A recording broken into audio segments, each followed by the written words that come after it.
NVIDIA's been facing in China recently. Has Jensen got this wrong for once?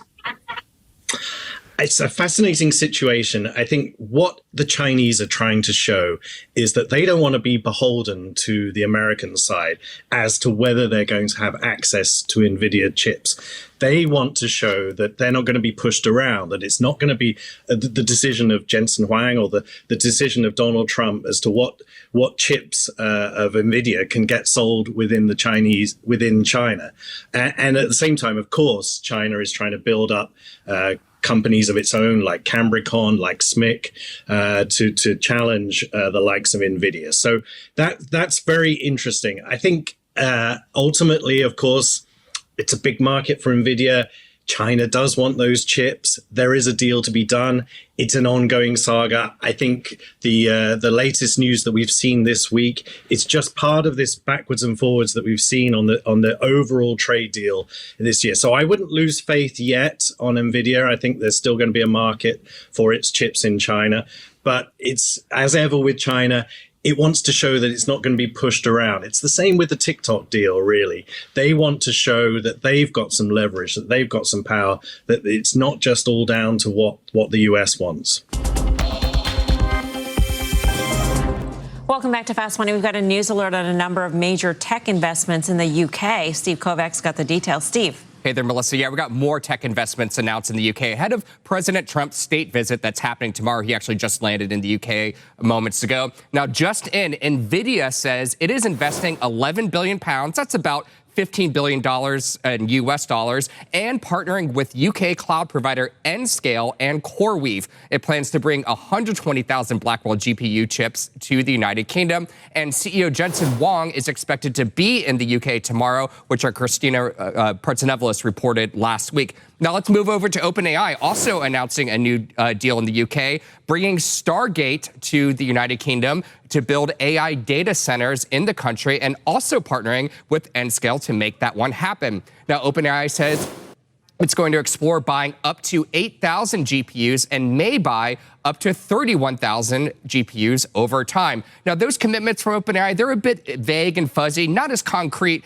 as what Microsoft announced a couple of hours ago. Now, to recap that Microsoft announcement, President Brad Smith told us today the company is investing about $30 billion US dollars in the United Kingdom over the next 4 years. That's more than the other companies I just mentioned combined. And he also said it's a clear commitment and that Microsoft is good for every cent. Now, Microsoft is also partnering with that UK cloud provider Nscale, though this is separate from OpenAI's Stargate UK announcement. And Microsoft will pay Nscale to build out all the infrastructure, including about 23,000 NVIDIA GPUs. About half of Microsoft's money is going to go to all that artificial intelligence CapEx, while the rest will go to a bunch of other AI and tech projects like research, software sales, and gaming. And Microsoft also tells us CEO Satya Nadella will be in the United Kingdom tomorrow. By the way, he's not the only executive there. There are so many other reports about executives who have either been invited to this UK visit or are expected to show up. That includes Steve Schwarzman of Blackstone, that Larry Fink of BlackRock,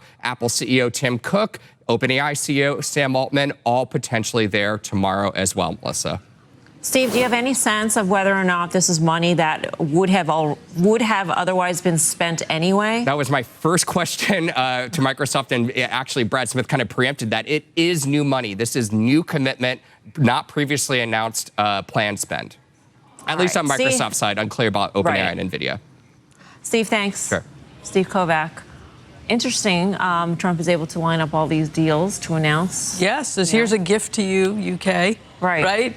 Yeah, these are American companies that are really, going to step it up. Right, with big dollars. No, absolutely, and it's been going full blast since he took over in January, right? But let's just, in terms of NVIDIA, and I can't speak to IONQ, but throw up a chart, and the CEO was out, I think, yesterday saying that their GPUs will surpass NVIDIA's in 2027, and I think he said Blackwell, and I'm quoting here, is a joke. Now, again, I can't speak to the veracity of that. I can see what the stock has done over the last couple of weeks, but it speaks to competition in the space. Whether you believe it or not, it's coming. And, when you have 75, 76% margins and competition comes, those margins can go away very quickly, which to me is still the bear case for NVIDIA. Dan, it appears the spend is alive and well in AI. Is it, Mel? I mean, they just announced $30 billion over 4 years. They had previously guided to $90 billion back in the summer. So if you kind of piece that out, if they're doing half of that, $30 billion, that's 15. You piece that over, it's a rounding error. I mean, so I just think there's a lot of political theatrics that's going on right here. We haven't closed a UK trade deal. So look at all this stuff that's going on. We just spent some time talking about the TikTok deal. We're trying to get a trade deal done with China. We talked about a UK deal months ago. We haven't seen any clarity on that regard. So it seems like there's a lot of shell games going on here. And again, all these companies, we're going to make these investments. Last year when Microsoft guided, I think the number was 80 billion. They said half of it was going to be abroad. So again, I look at these numbers. I don't think they're particularly eye-popping. Great for NVIDIA. They're going to sell, tens of thousands of their GPUs. They better hope Blackwell is not a joke. Yeah, I do think it's showing, this increased CapEx is showing that they are optimistic about the return on that investment. And I think Microsoft is one of the few. We actually are seeing the AI, revenue coming in as outpacing the growth of the CapEx. And so I think the idea they're willing to spend more is just showing that the demand is going to be there.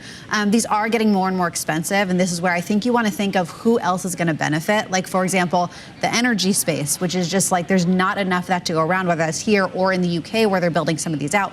You're going to want to look at not just these players, but kind of that outsource. And I think that's going to be the way to play this. All right, I hope you're all doing well today. Today, in a press release, NVIDIA announced they are partnering with Nscale to scale up 300,000 NVIDIA Grace Blackwell GPUs worldwide with up to 60,000 GPUs in the UK. NVIDIA, along with partners, including Nscale and CoreWeave, will invest up to $15 billion in UKI factories with up to 120,000 NVIDIA Blackwell GPUs to power initiatives, such as OpenAI's Stargate UK. NVIDIA also announced teaming up with Oxford Quantum Circuits to build a quantum GPU AI supercomputing center. NVIDIA and Tech UK are also launching an R&D hub to accelerate the nation's AI and robotics ecosystem. In that same press release, NVIDIA said Stargate UK will feature Blackwell Ultra GPUs operating in Nscale's UK data centers by 2026. Nscale and Microsoft also announced plans to build the UK's most powerful supercomputer with more than 24,000 NVIDIA Grace Blackwell Ultra GPUs. CoreWeave also announced today that they will establish an advanced data center in Scotland with Grace Blackwell Ultra GPUs. And we were also told that many AI robotics companies in the United Kingdom are utilizing NVIDIA's products and software as they work to advance physical AI. All of that to say that this is a very large, multi-pronged AI investment in the UK, and it is very good news for NVIDIA as their products are involved throughout this massive AI initiative involving all of these tech companies. As I've been saying for months now, I really like the setup for NVIDIA through the remainder of this year into 2026 for multiple reasons. One reason is that we should start to see revenue from certain sovereign AI deals show up either as revenue or revenue guidance in NVIDIA's Q3 or Q4 reports. Today's news out of the UK makes me even more confident in saying that. In addition to sovereign AI, Blackwell Ultra is ramping very quickly right now, leading to revenue growth acceleration. And I'm also expecting a surge in compute demand fueled by agentic AI that extends well into 2026. Jensen seems to agree with this, as he said on last month's earnings call that he expects reasoning agentic AI to be a major growth driver in 2026. Those are three reasons I really like the setup through the rest of this year into 2026. Certain sovereign AI deals converting into revenue, Blackwell Ultra's production ramp, and a surge in compute demand fueled by agentic AI. Looking ahead, we have NVIDIA GTC in Washington, D.C. with a keynote from Jensen Huang scheduled for October 28th. Jensen told us on the NVIDIA earnings call that he is anxious to share more details about Rubin with us at GTC. I also hope that we get an update on NVIDIA's progress in quantum computing at GTC, as there have been a lot of reports recently about NVIDIA's involvement in quantum, whether it's NVIDIA acquiring stakes in quantum companies or today's news of a new quantum GPU supercomputing center in the UK. Jensen told us earlier this year that NVIDIA is already working with just about everyone in the quantum industry on NVIDIA's CUDA-Q platform. Jensen also told us that the next generation supercomputers will have a QPU assigned with QPUs connected to GPUs. All of that to say that I'm looking forward to learning more about NVIDIA's progress in quantum, and I hope we'll get an update at GTC in October. I continue to be bullish on NVIDIA long-term, and I seriously think that NVIDIA's long-term long-term growth is still being substantially underestimated by most analysts. Of course, I expect NVIDIA's data center business to continue growing strong amid massive AI demand and a growing need for more compute as new use cases are developed. But another reason I think NVIDIA's long-term growth is being underestimated is that NVIDIA is really just starting to capitalize on multiple major growth opportunities. Sovereign, enterprise, AI-native startups, physical AI, and quantum computing are all massive opportunities for NVIDIA. I'm completely serious when I say that I think NVIDIA's physical AI business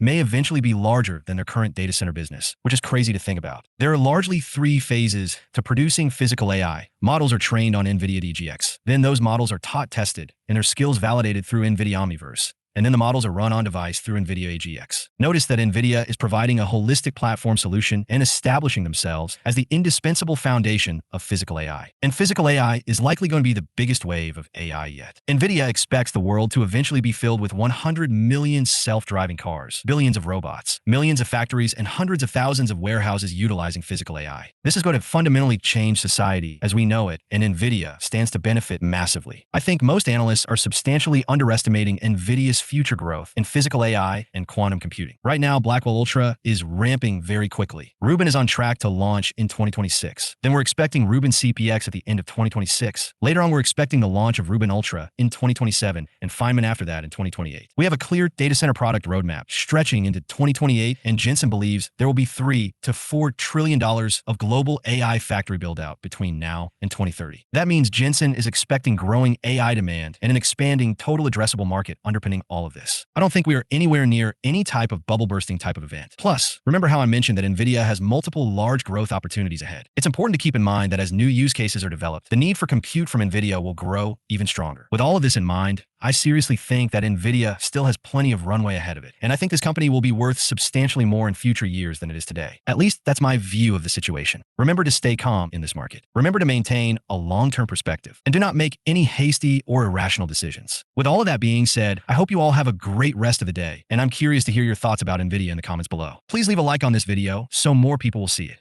And while you're down there, please consider subscribing. It's free, and you can always change your mind. Thanks for watching, and hopefully I'll see you in the next video.